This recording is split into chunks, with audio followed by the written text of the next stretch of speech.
What's happening, everybody? Ryan Thomas here live on the Thomas Takes Sports Podcast. Another episode of the TTSP coming to you live. If you aren't tuning into this live, you'll hear it on Apple Podcasts, Spotify, YouTube.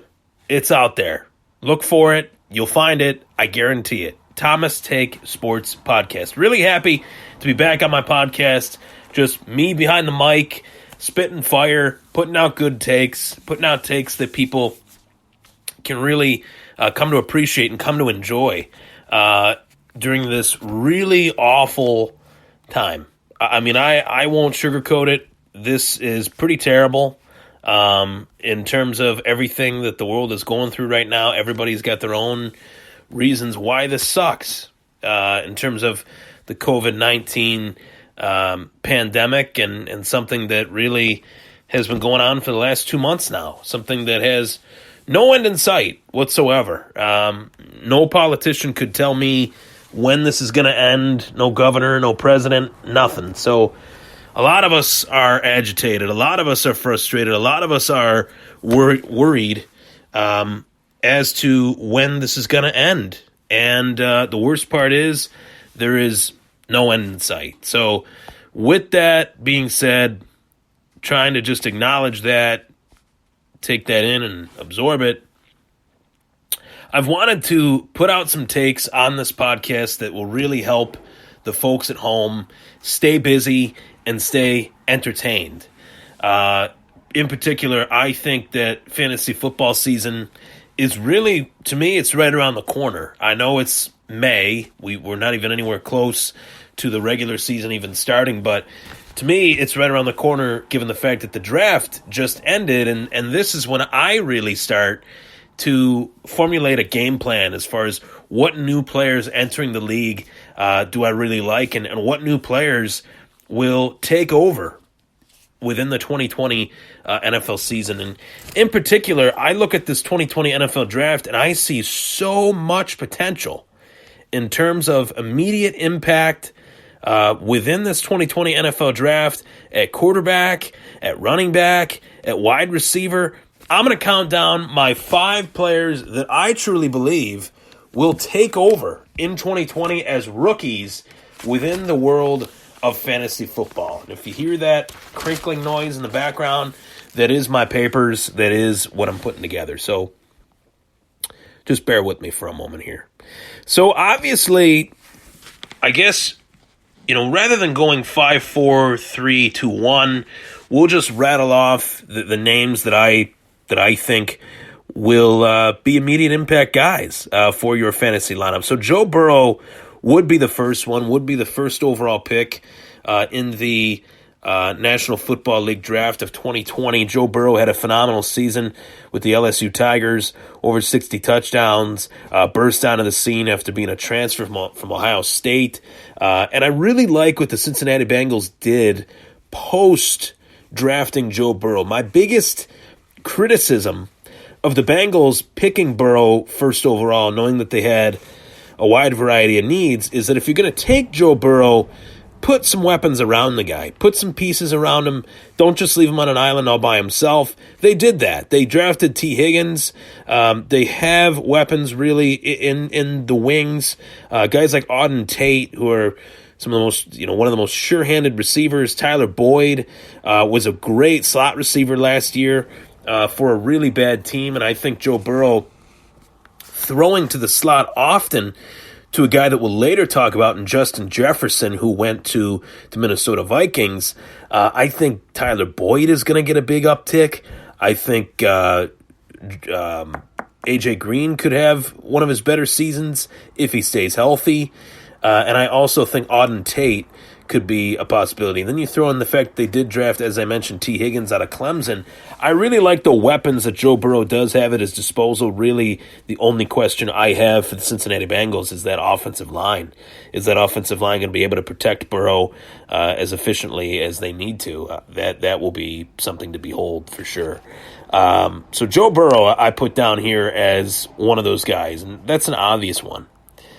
Tua Tagovailoa, I'm very mixed as to whether or not he should get immediate playing time. I've talked about it on other podcasts before, that I think Tua needs to sit a couple years, maybe a year at most, definitely a year, due to the fact that this Dolphins offensive line is really, really bad, really, really young as well. So even the good pieces on this offensive line, which are few and far between, are young pieces. It's going to take time for that offensive line to really gel together, really get in sync, and really make this offense what it needs to be. So Tua Tagovailoa, I'm not really looking at him as an immediate impact fantasy guy, but Justin Herbert, on the other hand, of the Los Angeles Chargers now, the 6th overall selection in the 2020 NFL Draft, Justin Herbert, I feel Justin Herbert should start right out of the gate for the LA Chargers, and it's not due to my thoughts on Herbert being this finished product. I don't think he's a finished product, but I think that the Chargers offense is far more of a finished product than that of the Miami Dolphins. More weapons, better offensive line, better run game. I really like Justin Herbert being one of those immediate impact quarterbacks as a rookie. Maybe not putting up gaudy fantasy numbers, but somebody that you could take a flyer on late and hope that that pans out. Next, in terms of skill position players, you have a run on wide receivers with Henry Ruggs, Jerry Jeudy, and CeeDee Lamb.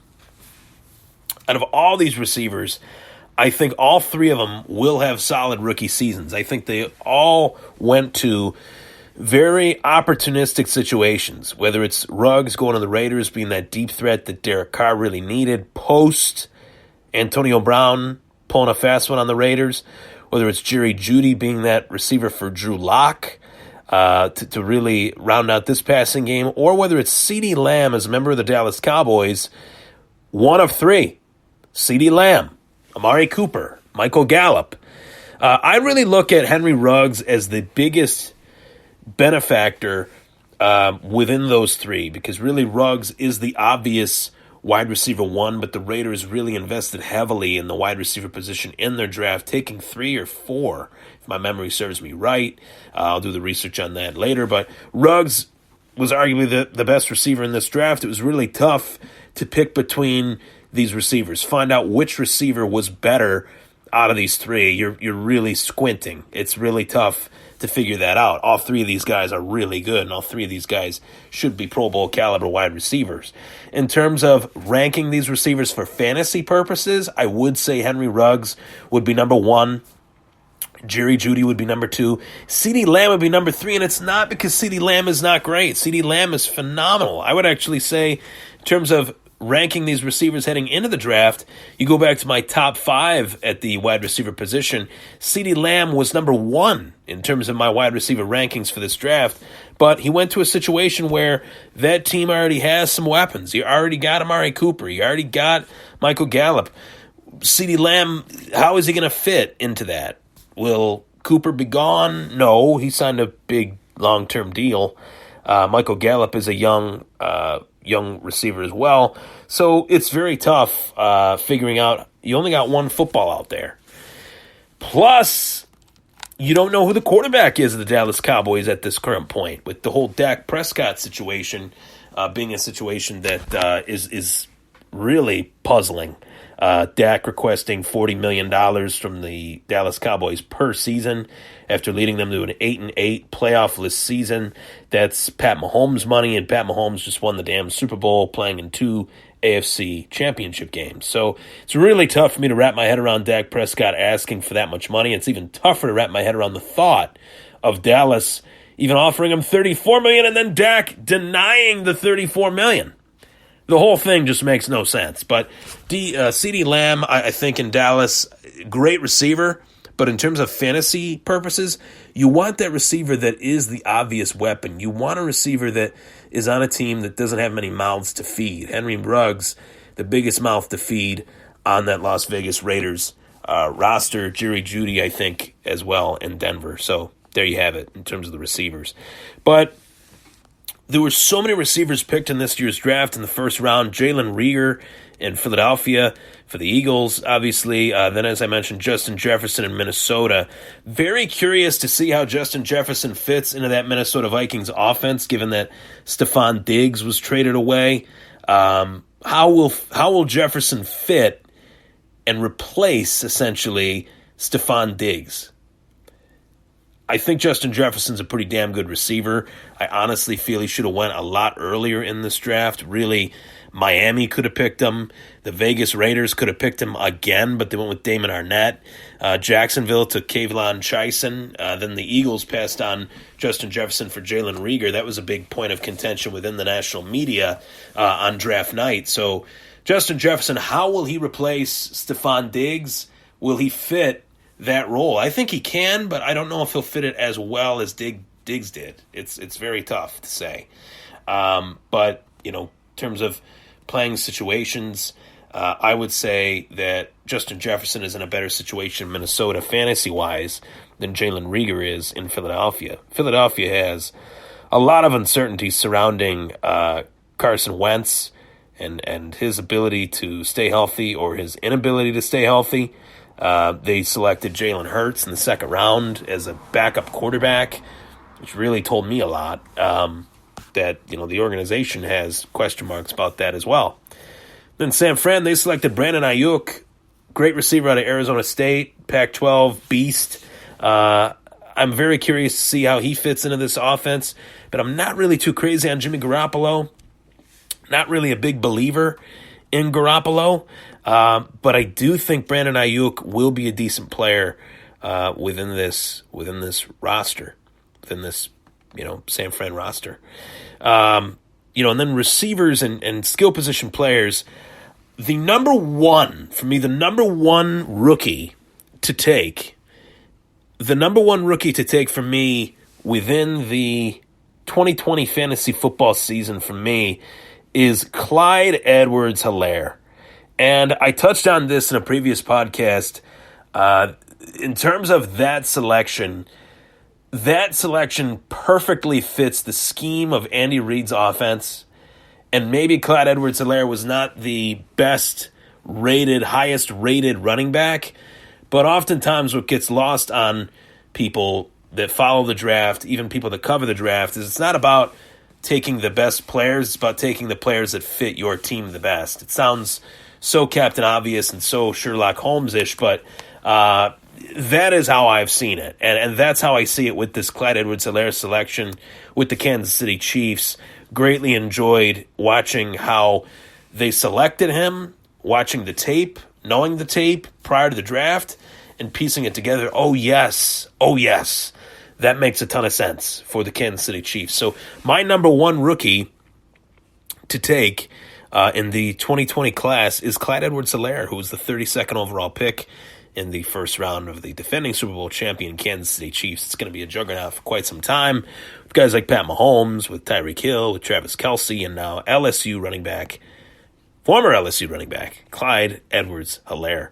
Michael Pittman Jr., shout out to him, the offspring of Michael Pittman, the slasher running back for the Tampa Bay Bucs back in the day. Pittman Jr. went to the Indianapolis Colts out of USC, the University of Southern Cal. Phillip Rivers has to get this guy the ball. Phillip Rivers at the ripe age of 38. You got to get the ball to the young playmakers. Michael Pittman is a young playmaker. Deandre Swift, with the fallout of the Kerryon Johnson injury, Detroit wanted to beef up their running back core. They do that with Deandre Swift. Not too sure how that will pan out, but I do like Deandre Swift.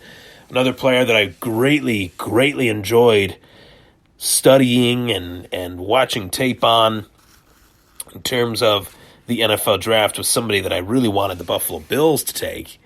But 5 picks prior to Buffalo picking at 54th overall, the Pittsburgh Steelers, of course, crushed my heart. Knowing how to draft receivers, knowing when to draft receivers, knowing what receivers to draft, they take my guy, Notre Dame, wide receiver Chase Claypool. I think with Chase Claypool, Juju Smith-Schuster, James Washington, and Oklahoma State, I really like those 3 receivers in Pittsburgh. I think Chase Claypool with Big Ben going into the twilight of his career, Big Ben needs to use Claypool often, and I think he will. And then last but not least, in terms of wide receiver weapons or running back weapons or skill position players, you have 2 running backs that really jump out at me, I should say. in this draft. Three in particular, actually, that I really like. J.K. Dobbins, he goes 55th overall, one pick after Buffalo. J.K. Dobbins goes to the Baltimore Ravens. You just made a lethal running attack even more dangerous by taking J.K. Dobbins. I look forward to seeing how he fits into that Ravens offense. And then as well, you have Keyshawn Vaughn of the Tampa Bay Buccaneers. I think he will do very well, especially if he has a solid, early on start to his career. I don't know if I can say preseason. I know I can't say training camp because I don't think we will see a preseason or a training camp, unfortunately. That's just my guess.